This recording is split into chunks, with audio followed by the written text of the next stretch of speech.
Madam, शादी तुम करो, ये शादी तुम करो, व्यवस्था हम करेंगे। इसी बीच में आगे है जनता टेंट हाउस बिना कोई नासिक। ये मैडम इतना बड़ा टेंट हाउस खाली कर दो। नमस्कार है, आपका नाम क्या है? इधर आगे आप हैं दिलीप कुमार। 21 रुपये का पुरस्कार, लेकिन उनका फरमान है सैया मिला सैया मिला मोरे मलका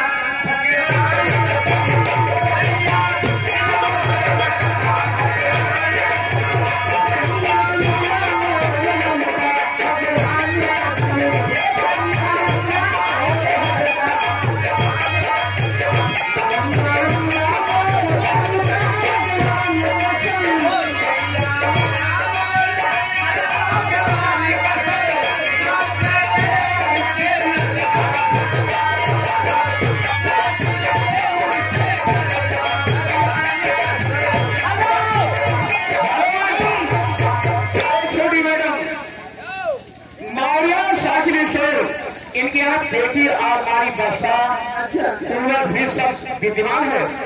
दिया भैया 20 का पुरस्कार और भैया को बहुत बहुत नमस्कार। लेकिन कोई मुसलमानी कदर होना चाहिए। भैया हमारी घरवाली का आदेश है जो यहाँ पे मोटरसाइकिल 2 चक्का 4 चक्का 2 चक्का जो लगी है उसका पीछे कहिए आप। हमारे घरवाली का आदेश है जो यहाँ पे हमारे भाई बंद खड़े कृपया बैठ जाए। ए मैडम, कोई मुसलमानी कदर। अच्छा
कैसे हो?